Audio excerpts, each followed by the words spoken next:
ராகு கேது பெயர்ச்சி பொது பலன் 26/4/2025 முதல் 13/11/2026 வரை.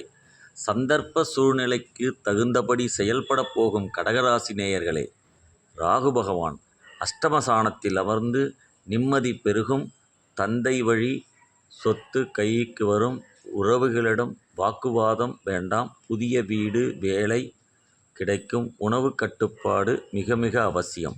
கேது பகவான் தனஸ்தானத்தில் அமர்வதால் பேச்சில் கவனம் தேவை, வீண் செலவுகளை தவிர்க்கவும், தூக்கமின்மை, மன உளைச்சல் வந்து போகும், பிறரிடம் வாக்குவாதத்தில் ஈடுபட வேண்டாம். பரிகாரம்: குலதெய்வம் வழிபாடு, சமயபுர மாரியம்மன் வழிபாடு, அன்னதானம், வஸ்திரதானம் மற்றும் விநாயகர் வழிபாடு மிகவும் சிறப்பு வாய்ந்ததாக அமையும். குன்றத்தூர் ராகு பகவானை ஞாயிற்றுக்கிழமையும், கருகம்பாக்கம் கேது பகவானை செவ்வாய்க்கிழமையில் வழிபட்டால் சிறப்பு.